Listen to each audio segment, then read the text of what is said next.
Good morning. It's great to be here with you all today. Thank you to the MEC, the entire team. Thank you all for putting this all together so we could be here in fellowship with one another. And always, thank you to our musicians. Let's give them a round of applause. Amazing music that they do for us. Most importantly, thank you for each of you being here. Thank you for being invested in the future of the state of Mississippi, for taking the time to be engaged. What do we need to be doing? How are we proactive? How should we be moving forward with our state together in a unified way? So thank you for always taking the time to be here. I want to make a couple of comments right off the bat. October is a very significant month. October is Breast Cancer Awareness Month. And I want you to know that the new statistics came out and 1 in 8 women will be diagnosed with breast cancer. So there are a number of women here. There are a number of you who have loved ones that are women.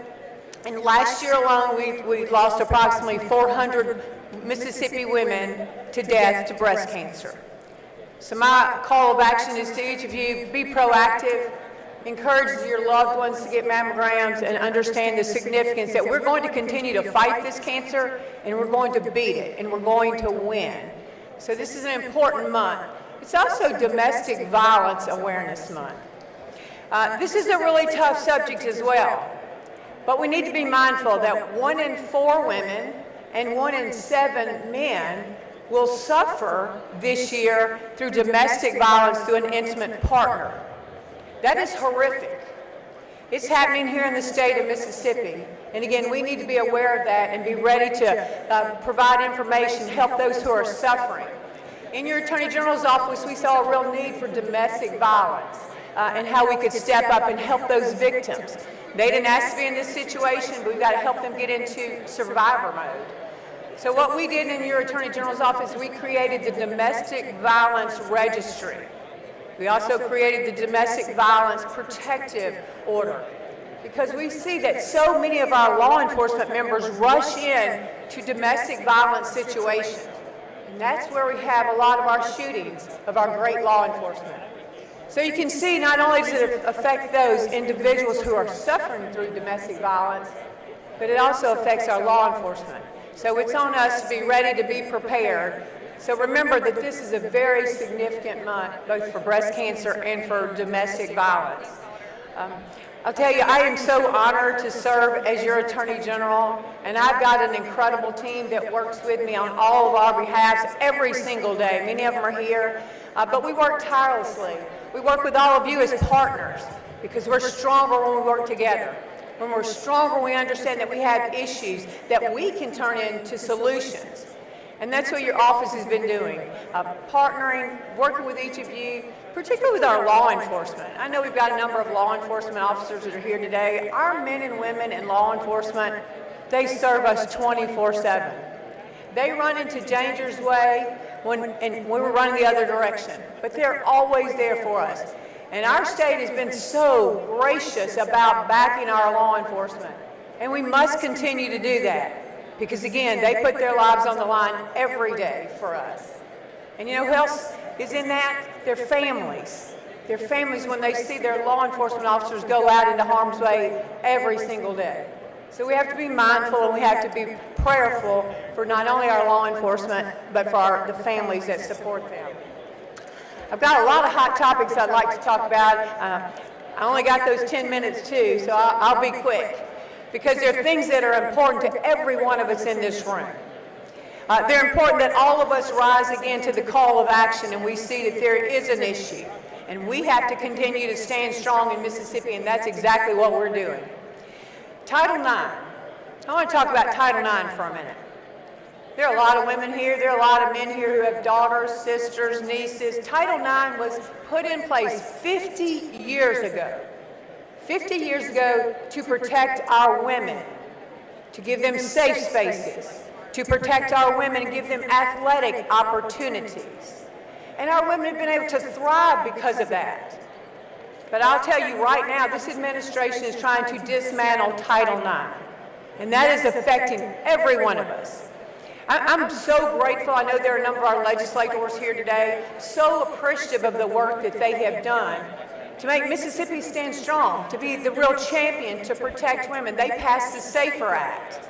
And let me tell you, that made a difference. The SAFER Act was, allowed us to stand in the lawsuits and say, you know what, our legislature, our people believe in our women. We believe in Title IX, and we want it to go back and be just like it was. But this administration would like to do away with that, and they'd like to have men in women's bathrooms, locker rooms, dorm rooms. And our legislature said, no, we'll not do that. Our legislature also said, we're going to define a biological man and a woman. And you think, why are we doing that in 2024? To protect our women. I filed the first lawsuit on Title IX on behalf of Mississippi with my colleague, Liz Merle, who's the Attorney General of Louisiana. And we filed it and said, you're not going to do that to our young women. Title IX is important. You're not going to take away those rights from our women who want us to be successful in sports. And you're certainly not going to allow men into our safe spaces with our women and with our girls. And guess what? We won. And we're going to keep winning on behalf of Mississippi and women and girls. And you know, in protecting, that's this agency. We do that. We protect, we look out, we're very engaged how we can protect all of you, how we can be in there in the moment, again, to rise and find the issues and then drive toward those solutions. One of the issues, and you've heard me talk about it, is human trafficking. Most of the victims we've rescued have been young women. We've rescued a few young men, but it's primarily been young women. And again, we have to be looking for those opportunities to find them, to help them. And in order to do that, we have to do it with all of you. Many of you are partners already. We kicked off Be the Solution 3 years ago. And it's been wildly successful, having our public partners, our private partners, because we've been able to step in and train law enforcement. We've trained nearly 500 of our law enforcement officers to know what to look for. We've been able to go out there with our partners and identify and do operations. We've done 55 operations, but here's the real test. We've rescued 331 people in the state of Mississippi alone, and 21 of those were children, minors, babies, toddlers. So we'll continue to rescue and help those young people on their journey to be successful. Now, many times when we find these victims, and we're helping them along to their new survivorship, we pretty much always find drugs. Drugs are rampant. We're all border states now, right? The cartel is running the border. And you think, how is it affecting me? How's it affecting my community, my family, my business? Well, everybody in this room probably knows someone who has suffered at the peril of a fentanyl overdose. I wish I could tell you all of us have not, but unfortunately we have. It's here. It's coming across the border, and it's right here in the state of Mississippi. So now we have to step in again and be very strong. We have a new initiative that many of you are participating in as well, called One Pill Can Kill. And that's not just a jazzy slogan, it's a reality. Truly, one pill can kill. That fentanyl, they are lacing it with counterfeit drugs, marijuana, powder, anything that they can. It's extremely lethal. And so what's happening? It's over here. I talked to far too many parents who said, you know, my child just took that one pill to get through that exam. My child has a new job, and they were a little anxious about starting their new job. And they took that one pill. And they're not here with us any longer. Last year alone, we lost 258 Mississippians. Hear me say this, 258 of our loved ones we lost to fentanyl overdose. So we have to look at ways we can help individuals, how we can build the awareness, the campaign to talk about it.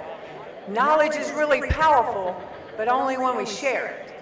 So in the office, we're working on the One Pill Can Kill. We're educating. We've been out on college campuses, community college campuses, in schools, in different groups, to educate about the significance of this. We'll continue to do that. And let me give you one last thought about some issues that are happening that are affecting our young people. Online security is a necessity with these social media platforms. We're fighting big tech. Again, I'm grateful our legislature passed the Walker-Montgomery Act so that we can go after these predators who are preying on our children. The social media companies do not care. They are leveraging our children. They're hurting them mentally, physically, algorithms, bullying, and they do not want you as parents to be able to control what your child sees. The law was passed, and we are fighting in a court, and we will win because our children are worth every one of these battles that I brought up. And I know you all are part of making that happen, and I'm grateful for each of you. So thank you for all that you do. Thank you for being a partner. And again, thank you for rising to the occasion to make a positive difference for us in the state of Mississippi. May God bless you. Thank you so much.